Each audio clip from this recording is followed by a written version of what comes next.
just do a disclaimer off the top because you're recording from the road today. You want to give me the backup? Oh, yeah. I was like, I guess you can do a backup on the off chance. Oh, yeah. I don't want to record this again.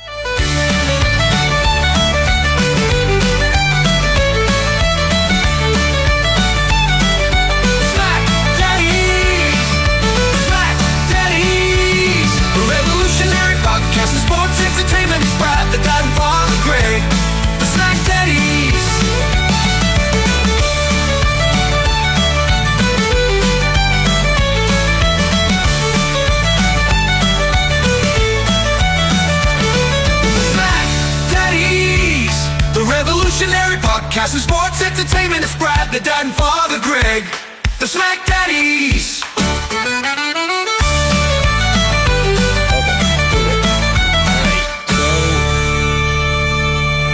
Hello, friends, and welcome to your SmackDown review for the Hub. I am Brad, the dad, and returning to my tag team partner from Cape Breton Island. But now Greg is the one that should be on assignment, but he decided to stick it out with you for this terrible episode of SmackDown. Hello, Greg, father of Eltham. Bless you, my son. Yes, I held down the fort last week with everyone on special assignment. I am just down the street from my office and 11 miles from my house. I am on special assignment this weekend. Working at the National Field Lacrosse Championships that are being held here. And I am the back-end tech support office manager, whatever. So I was able to catch most of SmackDown while doing some other things and wanted to connect with you, Brad, on this long weekend here to put a podcast together pretty quick because this is going to be something and, get everyone ready for Clash. That's okay. We're going to put a half-hearted effort into this podcast, just the way WWE put a half-hearted effort into this SmackDown. Ain't that the fact? Ain't that the fact? All right, it's time for the speed run.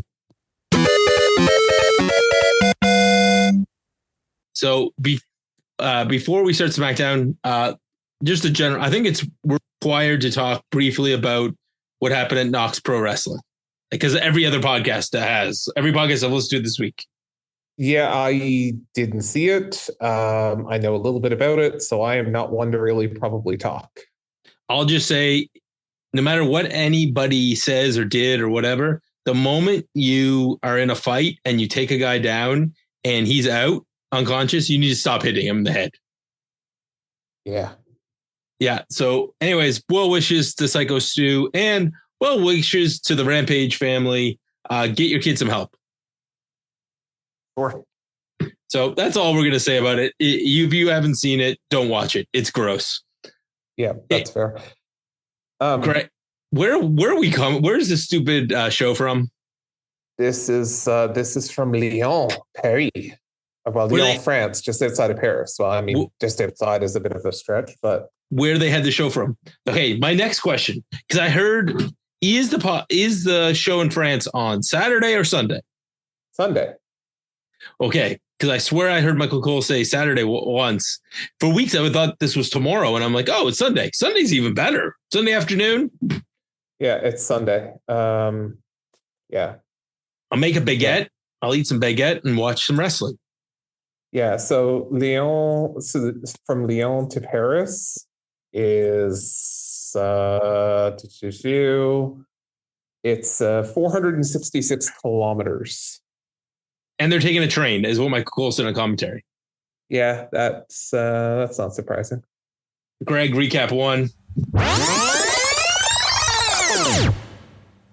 Why, Greg? Why? I don't know, but here's what I got out of this recap. I don't know if you've heard of the controversy last week, because I know you weren't here, but when I watched the episode and did the podcast last week, Brad, I got a different ending than what USA Network got. Yeah, I heard that they didn't get the same ending on Netflix as they did on USA. But in this recap, we got the USA ending. Yes. We got the USA ending, not the Netflix ending. Yeah. Whatever. We all know that the only question is Brock showing up on Sunday? That's a good question. Is there a direct flight from Manitoba to Paris? Well, there could be if you own a private plane, and WWE does. Yeah, well. So Logan Paul comes out. The crowd, I guess the crowd all riled up. He speaks a little bit of French. My wife translates. He first tells them to shut up in the Quebecois French. Excellent. And that's then a great way to piss off the French. The French by using broken French. And he then challenges them by saying they haven't accomplished anything. Okay. Sitting next to a French teacher, a little bit of translating. Out comes John Cena. Oh, sorry. Logan Paul fires back. Oh, yeah. So we got Logan Paul comes out. John Cena calls him a parasite. And Logan Paul shoots back by saying, a parasite, I am a disruptor. And he claims credit for all the next flicks and ESPN and all the big deals. Paul took aim at Cena's legacy, saying, if you have to bring your A game, and you told me to bring my A game, that's laughable. You haven't had your A game for years. And John Cena comes out, does the whole thing. John Cena, never seen 17, Greg. He was wearing his surrender pajamas today. Yes, sure, if you want to call it that. Well, I'm just following my Scottish heritage of my friend groundskeeper Willie, who calls the French cheese-eating surrender monkeys. All right. So he's wearing the Paris ones, and he says wrestling is changing and fans have to change with it or you'll be left behind. John Cena just shoots back with the you're a parasite, I'm a paragon, I'm a contender, you're a pretender, and a whole bunch of other digs. Greg, I love this, and it's all I needed from this was the two of them doing the two things both of them can do best at this point, which is cut promos. Sure. Is this match the main event? Distinct possibility, yeah. So because we're doing the speed run, we keep her cutting this. Sure. Please keep it. Yeah, that one is a John Cena cheer sound. Yay. All right. If I remember to put that in post, then great. If not, then you just got Brad's yay. Street Profits. They need to focus. That's what their promo is about. And Miz and Mello have been on a nice run, but they've been running this division for years, and they're about to win their third title. Wyatt interrupts and basically teases that these guys could be breaking up and screwing each other over. Yeah. If they break up, they're both screwed, right? 100%. Stay together, boys. Neither of you are ready for a singles run. No, you're not. You're not. I'd like to put a little pin in here because BFAB is in this scene. I just want to make note of that. Okay. Oh, keep or cut, Greg. We can cut. Yeah, exactly. Anything with Bo Dallas cutting promos, I think I want cut off the show. All right. Next up, women tag team title match. Oh, wait, no, it's not. There's an attack, and Charlotte's knee is destroyed. All right. Mm-hmm. So, and no Piper Niven? No, she's not medically cleared. Oh, that's right. So I think that's the real reason that we didn't get a tag title match, and instead we got Chelsea versus Alexa. Yes. So Bliss is fired up because she's fighting for her tag team partner until Green catches her, slams her head into the corner. And then after the break, Alba's panicking because Alexa is rallying. They both counter each other's finishers after Chelsea got her knees up for a Twisted Bliss counter. And then we get a series of standing switches, which ends with a roll up, Greg. Yeah. Yeah, we got a roll up. Surprise, surprise. After the match, Fyre attacks and down comes Flair for the save, but she gets taken out.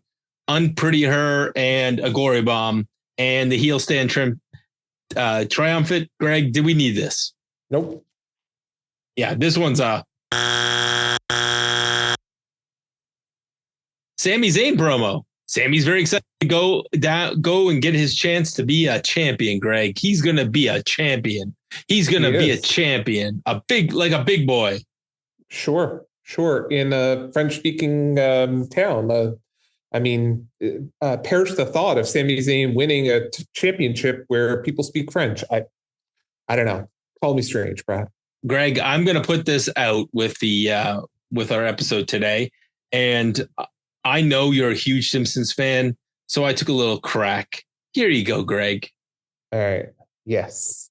So the GIF that you're now seeing in the feed says you tried to be a world champ and you failed. And the moral of the story is accept the U.S. title as your consolation prize. And Homer Simpson is saying these wise words with a WWE logo over his face, and Bart Simpson has been replaced with Sami Zayn. Yes. Or as my wife called him, Jeffrey Dahmer. Okay.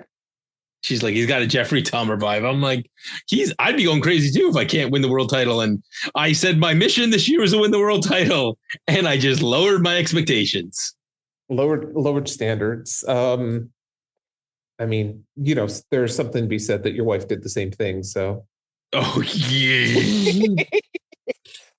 Oh, we think she doesn't listen to this podcast, but not a half true. So this also reminds me of the bars here in Halifax. There's a bar that stays out late, and it's called the Palace. Yeah. And you go to the Palace just before closing time. Everybody looks a lot handsomer. That's fair. Eric Blondone, paging Eric Blondone. All right. Cody joined the Daddy Club again. Hooray! Yeah, we gotta congratulate him. I didn't know if you were gonna do that off the top or not. So it's it was like in the show. And speaking of padding the show, it's like all of these little fillers. Speaking of padding, Greg, recap. Hey, do you know that Unreal's on Netflix? Hey, did you know that I skipped through this? I can imagine.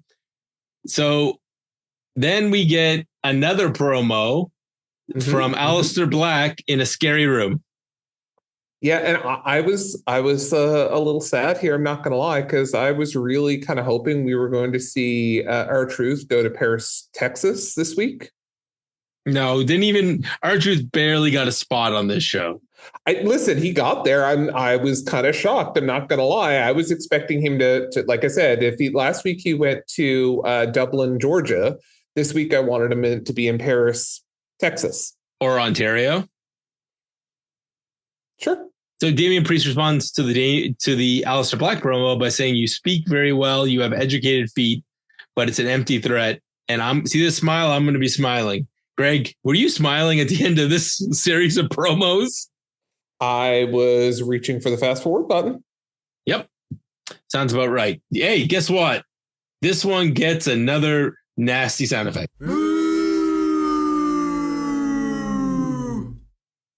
Hey, Michin's coming out to wrestle Kiana James. Yes. Kiana James gets to show us her gear. She then tries to hit Michin with her purse and gets No. The most important thing I learned from this match, as Kiana James is coming to the ring, is being told that Kiana James has incredible business acumen. Now, I can tell you, I was not paying a whole lot of attention here, but business acumen was not the name I was going to give that. But sure, this is where we are. Oh, she has an acumen. Mm-hmm. All right. Paging, did she go to the Monica Lewinsky School of Business? Oh, Greg. I went that face I may save for posterity. Greg's face was just like, ugh. Brad really went there. Anyways, this conversation about this match lasted longer than that match. It was seconds and a roll up and a win, and we're done. Yep. And then after the match, they beat the hell out of Michin and stomp her head into the steps. And this is where I want to remind everybody that B-Fab is in the building. Her buddy and tag team partner is in the building. Okay. So why didn't B-Fab come save her? I don't know, but let's move on. Dear God. Yeah. Also, this could have been WWE signs a new deal with X to play. They could have played this whole match. This was a speed championship match. A qualifier for the speed title. So Yeah, this next segment, this might be the best segment. Recap 3. Drew McIntyre's out. That's the recap to show that there's no update on Cody. He got a promo just like this last week and got RKO'd. He says, bonjour, the French cheer. And Drew wants to talk to Randy. He invites Randy to come out so the French can sing his song. And boy, oh boy, Greg, are we filling time? Because Randy Orton did laps. Yeah. He did laps around the ring, and then Drew cuts a proner explaining that Cody's not his friend. Cody was checking in on him, he was seeing how his back was healing so that he could attack that back in their last match. Randy pulled the kick, but Cody didn't pull the punch. And this basically leads to Randy Orton cutting one of the best Randy Orton promos I've ever heard. I didn't come down and RKO you because of Cody. I came down and RKO'd you because you're a prick. And then the fight's on. There's a headbutt, a missed Claymore. Randy's in the ring. He's about to hit an RKO after hitting a draping DDT. And guess what? What? We end up having security guards come down. And guess what they get? RKOs all around. The best one was Hurricane Helms, who covers his eyes. And then when he opens them up because he's being tapped, Randy Brand's like he's not going to, and he RKOs him anyway. He tries to kick Drew, and Drew runs away. Yeah. So I'm smelling a SmackDown main event in our future. I'm not. Oh, you think this will be on the PLE next in 2 weeks? It's going to be at WrestlePalooza. And the winner gets title match? Probably. Makes sense. They got to get Cody a break. So Mello No Miz cuts a promo. They need to get on the same page because they have lightning in the bottle. Bo Dallas comes in. He says stuff. I went. What are we going to do with Randy Orton, though? Did we keep that one? Yeah, sure.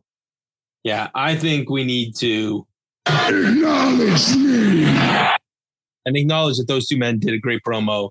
And good for them. They didn't really have to. No. All right. Street Profits versus Mello Don't Miz. Nope. No. Did I miss something? Yes, that's right. Yes. Oh, I forgot. I forgot product placement, Greg. My apologies to the good people at Fireball Whiskey, because Randy Orton gets yelled at by Nick Aldis, and he says, "Hey, you need this. It's Fireball Whiskey, America's favorite whiskey, or something like that." Yeah, but I don't think they have a product placement deal with Fireball. Don't they have like that America Wheatley's whiskey or something? I think Randy Orton has a Fireball deal. I don't know.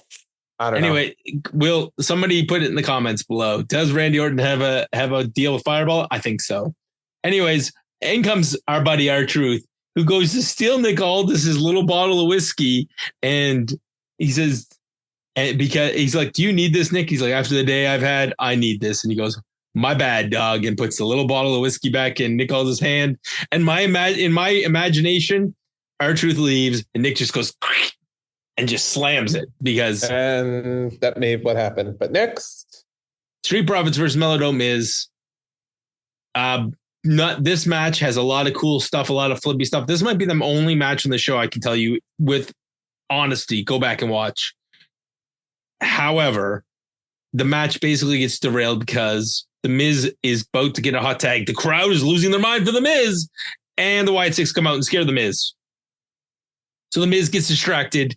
He gets knocked off the apron, and the Profits hit the Revelation for the win, and they're going to wrestle at the PLE against the Wyatt Six, who are going to win for sure. Yeah, 100%. I guess the Miz doesn't want to be back with the Wyatt Six again, so I get it. Listen, he has PTSD. Fair. All right, moving on. Oh, we're keeping this, right? You liked it.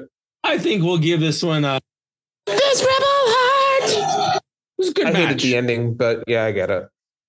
I get it, because they need to have the Wyatt Six win. They can't just win the titles and lose. But when you think about all the teams on this show, the fact that Motor City Machine Gun somehow couldn't have gotten into this mix. Yeah, no, it's fair. All right. So Tiffany and Jade explains that because she got the win in the tag match where Tiffany was a partner, she gets a title match. Sure. Greg, I hated this. This made no sense. And Jade thinking she's better than Tiffy. That also gets a on so many levels. On every level that counts. Tiffy is the best, and yeah, that is the end. Yep. Solo cuts a promo. Sorry, I didn't even pay attention. Like I was like listening, watching. I was like, I hate this. I fast forwarded. I was just Greg, U.S. title match versus Sammy and Solo. So Sammy comes out, then there's a commercial, then we get about 30 seconds of match, and then we get another commercial. I was caught up to live, so I watched during the commercial, and I learned that Sammy's biggest problem in this match is that he's going to get distracted by the outside interference. Yep. So the family ends up taking advantage of the numbers advantage, and Sammy almost gets pinned. Down comes Jimmy. Jimmy's an idiot. Why didn't he come out with Jacob? Jacob comes out right after that, and they're able to fight off the extended members of My Family Therapy. The therapy bill is paid. They get beat up. We get this distracts Solo. He eats a Blue Thunder Bomb for 2. Jimmy dives into the crowd, and yeah, the brawl goes away. And now we are starting to get into the sequence where there's a dodged haluva kick. There's a spinning Solo onto the table outside. Another commercial. We get Sammy hitting an exploder suplex out of nowhere. Solo blocks the first haluva kick with a super kick. He then is knocked back into the corner. We get back-to-back haluva kicks. 1, 2, 3. Sami Zayn wins the title. Just not the one he should be winning. And honestly, doesn't matter. No, because now the problem is he's won every title except the one that matters. Right. So congratulations. You got your consolation prize, Sammy. You tried to win the world championship and you failed. The moral of the story is accept the U.S. title as your consolation prize and never try to go any higher on the card. Yeah, I mean, the last guy he's feuded with doesn't work there anymore, so allegedly. No, definitely doesn't. Okay, well, let's get ready for Clash in Paris. I've got the card pulled up. Okay, you start, and while I'm pulling up the card, Greg. I think this might be a very lackluster whimper that end the NBC era. Maybe. Okay, so we'll start bottom to top. Wyatt Six, Dexter Lumis, and Joe Gacy versus Street Profits in a tag team match for the WWE Tag Team titles. This match will probably not be the first match in the show because it'll be used as a filler between two of the main events. I think, I was going to say, I'd say it's going to be Seth Rollins opening the show, Seth Rollins match, but that's just me. We'll get to that. So we already said it, Greg. It's Wyatt Six. Wyatt Six. Yeah, 100%. So is it which member of the Wyatt Six interferes from the outside? All of them, probably. And I think B-Fab's taking a bump. Yeah, that's a good call. That's Nikki. A good call. Nikki Cross is going to take her out. Speaking of Nikki's, Becky Lynch and Nikki Bella for the Women's Intercontinental Championship. Is there any chance Nikki wins this because they need Becky to go after the world title because they've lost Naomi? That's the only way that would happen. I would agree. I think the best thing that can happen, I heard it somewhere else this weekend. I wish I could remember so I could give them credit. The best thing that can happen is Nikki Bella has a really good match and she doesn't need to win. I think it's better if she doesn't win and they hold off the win. Hold off. If she's going to win a title, hold it off as long as possible because it's like a nice tip of the hat. And really, the title we want her to win is the women's tag team title with her sister. Yeah, no, that's fair. Well, if we ever get our sister back. Speaking of getting things back, sneakers and all, Roman Reigns and Bronson Reed for the Shula Fala, the honor I guess. of the Shula Fala. So Roman's winning this. I would hope so. But is he on break after this? I don't know. I could see Braun Breaker though interfering and Roman losing. So Bronson Reed wins, keeps the shoes because of Braun Breaker's interference, and they beat him up after the match, and Roman goes away to film Street Fighter. Maybe. Oh boy, Greg, match number 3. You have to name the match, Greg. Come on, it's your favorite. It's a good old-fashioned Donnybrook match. Sheamus versus Rusev. This is Rusev's first PLE since he returned, 4 months ago, 5 months ago? Is there any chance they're going to pull a Cesaro with Sheamus and have Rusev and Sheamus start being tag partners? Oh, I was going to say, first you got to do the best of 7. Right. Well, yeah, this is the first of the best of 7. We got lots of time left to go down that road. In all honesty, worse things could happen to the Raw tag division than getting these guys as a tag team. Yeah. I mean, they desperately need them over there. We got them in spades on our side. So, all right. What I suspect will be first match tonight. Seth Rollins versus Sheamus or Rusev. We kind of just joked about them starting their best of 7. Does it matter? I'm going to say Sheamus has to win. It's a Donnybrook. Yeah, but I mean, does it matter really? Like, there's no stakes to this match, so does it really matter who wins? Yeah, this match is a great example of all you have to do is say the winner gets a shot at Dominic is the number 1 contender for the Intercontinental title after Sunday. Sure, something. All right, Seth Rollins versus Punk versus Jey Uso versus LA Knight. Yeah. Okay. I think we're both going to agree. Seth's winning. Who is he pinning? LA Knight. Oh, that's definitely why poor LA Knight's in this match.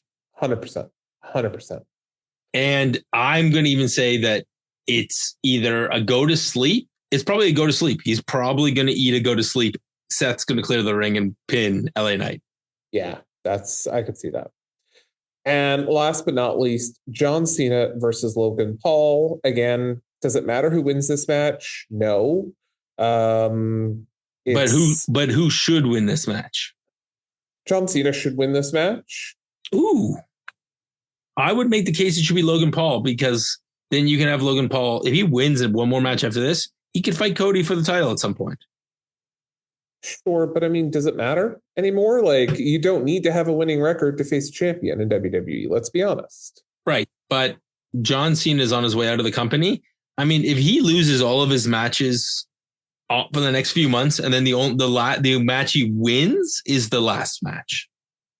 I don't see that. I think it's going to go the opposite way. I think he'll probably win his matches going out, potentially, and then lose his last match. He's not beating Brock. Not a chance.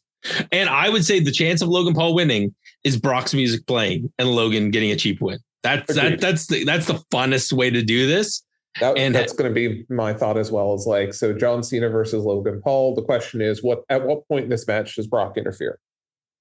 I would say near John. The best thing to do is during the 5 moves of doom. He pumps up his sneakers. He sets up the attitude adjustment. He's getting ready, and the music plays, and John's totally focused on Brock standing in the aisle, and Logan Paul hits his pulverizer. And then when Brock runs in the ring, Logan Paul wind sprints away like a smart man. Is it just me? Like, and I mean, I don't want to get into the Brock and Brock being back bit, but is it just me, or is it a little weird that Brock comes out now by himself? Like, I kind of miss having Paul Heyman with him. I just wish I don't know why you couldn't just stick him in that faction. I don't know. Maybe that'll happen. And have Brock be more hired muscle for Seth. Like, have him just say, I don't give a crap about that title. I'm happy you have it, but I'm here to make money, not win championships. Yeah, that could happen. Who knows? But that's it. So we've ran about a half hour or so. So yeah, that's it. Get you ready for Clash in Paris. Yeah, and from the sounds of things, it looks like Eric and I will be back. Eric B, the Raw Dog, will be back, and we'll be covering Clash in Paris, and then we'll talk about all of the things that are going on in the world of wrestling, plus watching wrestling in the middle of the afternoon on a Sunday and a long weekend. Can't really beat that. Yep, that's fair. Well, you can't. You know what the thing is, Greg? What? It'll also be done at a reasonable hour on like an AEW pay-per-view. Facts. And with that mudslinging, goodbye, friends.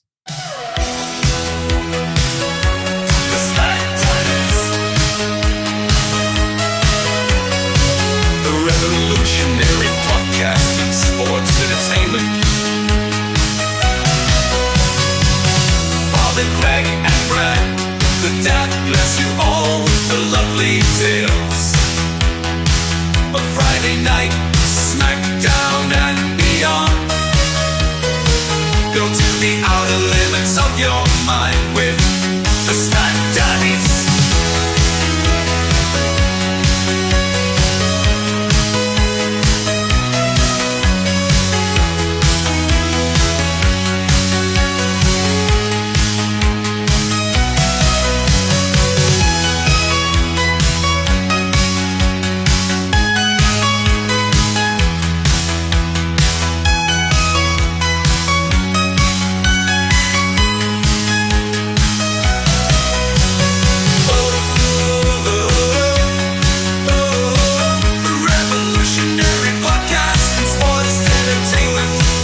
don't mind with